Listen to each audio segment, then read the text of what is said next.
Yeah, I'm proud of our team for the comeback, and once again we had one pretty good half and one not so good half, and so we're going to have to figure that out, but certainly a quality win against a great team that we have a lot of respect for their staff and their roster, and so we're excited to have had such an explosive second half and come out with a win. What was the difference maker there in that second half, Coach? What was the feeling going into halftime after that buzzer beater, and just kind of how'd you get the team refocused and ready? Yeah, I mean, obviously that last 2 minutes is not how you want to finish a half. We had 3 subs sitting at the table. We kept going back and forth of whether we should take a timeout to get them into the game or not, but certainly not wanting to burn a timeout, trusting our defense, and it kind of backfired, obviously capitalized with a half-court heave banking in shot to give them a 10-point lead at halftime. So we were not carrying the momentum at halftime, and so obviously, but one thing we've been talking a lot about as a team was just response. And when Lex huddled us out in the locker room at halftime, she said, "Respond," and I think everybody really did, and in a big way. Obviously 58 second half points, just came out and really took more quality shots. We're smart about getting paint touches before, most of our 3-point field goals came after a paint touch, inside outside type activity, and I think we're a much better shooting team when we do that. Success in the second half offensively too, but there was a moment there where they were obviously flummoxed by your defensive change. When you decide to switch defenses in the course of the game, what do you hope will happen? What do you think did happen? Yeah, I mean, you just want to pull a team out of rhythm, and I think, at that point, we were not doing a good job of keeping their ball handlers from getting paint touches, just being able to keep the ball in front of us, and they kept breaking us down off the dribble.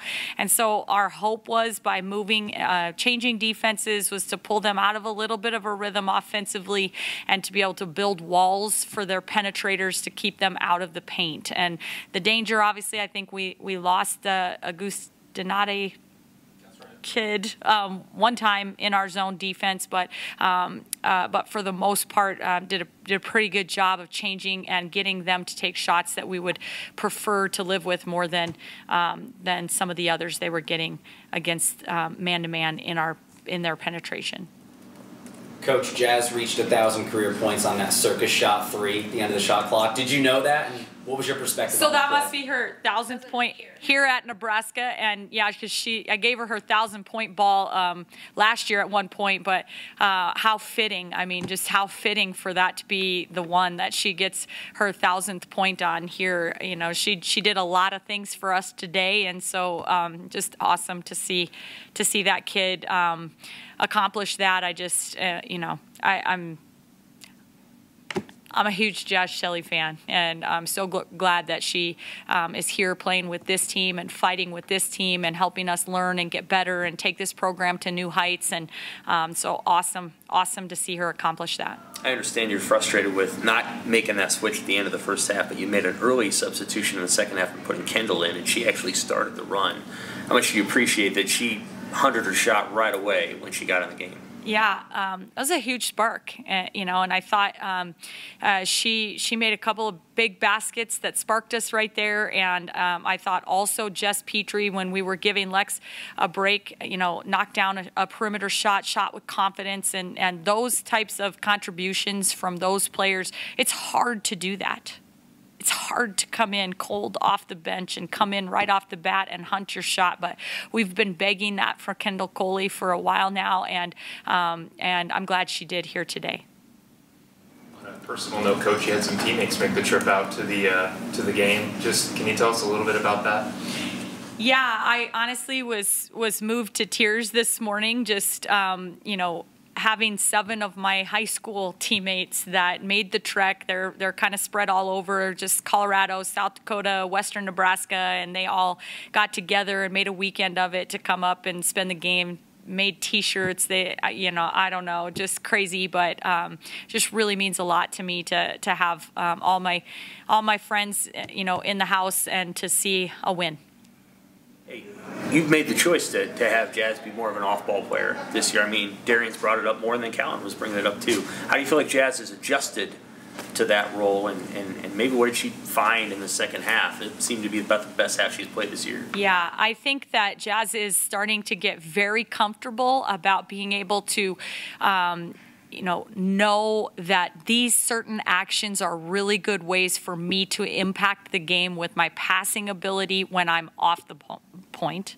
And then when I have the ball in my hands at the point position, I'm going to call this, and this to be able to put me in positions where I can really impact our game and make decisions for our team. And so I think she's getting more and more comfortable with that, and the versatility that she has to be able to bounce back and forth to those things really helps us and makes her a lot harder to defend. So I'm just thrilled that, as we progress, that she's getting more and more comfortable with it. Why did you want to do that? Like, how did you think it would help the team this year? Because I think that sometimes when Jazz has the ball in her hands all the time, she's so good at vision and decision making, but I think sometimes she becomes a little passive with thinking to score for herself. And we want to keep her aggressive minded and knowing that she can contribute in so many ways, but our team really needs her to be thinking score as well. So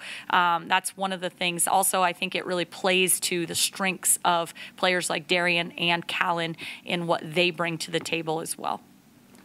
Alexis, to talk a little bit about the physicality tonight down in the post. Just what do you think about that, and just more so, how does it prepare her for Big Ten play? Yeah, I thought she handled that physicality. I thought she played tough. Just really, really tough.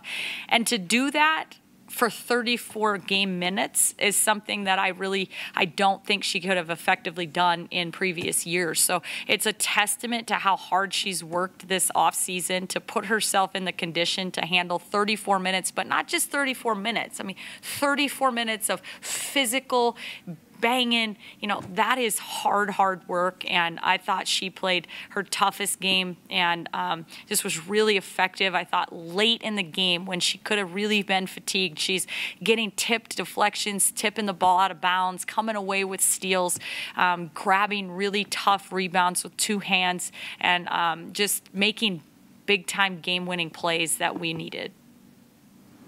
Logan Nisley also, clutch from beyond the arc. I mean, what does she do in terms of helping to space the floor and her scoring ability as she steps on the floor a little more for you? Yeah, I think she's, we've been saying, everybody's heard us say, we're all very confident in her as a perimeter shooter. She's one of the best three-point shooters that I've recruited or coached, and we see it a lot in practice, and our team has the utmost confidence in her, and she hasn't maybe percentage-wise in game situations yet shown exactly what she's capable of, but in a game like today to step up and shoot 50% or whatever it is, I can't read the stats, 60% from the three-point line, then I think just kind of shows that. I thought Callan made some really good penetration kickouts to Logan, but one time I just vividly remember, and this is what happens when you're a great shooter, right? But the ball goes into Lex, and she's about to bury, and Logan is screaming right in front of our bench, and Lex found her, and she drained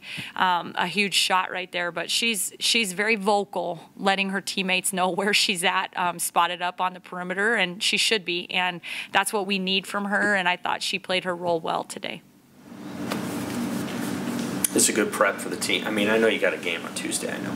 But is this a good prep for the team you're going to play next Saturday, which is also very physical and likes to foul? I haven't watched 1 second of Michigan State film or even UNC Wilmington, and nothing for next week. But I do know that these are the type of games that we put onto our schedule because we feel like it will help prepare us for Big Ten play. And so this year with the Big Ten ACC Challenge kind of going away, for us to get a game like this that we think will help us. Help prepare us for what we're going to see in Big Ten play is just so valuable, and so we're really excited about the growth that we made as a team here tonight. Anything else, Coach Wins? Thanks. All right. Thanks, guys.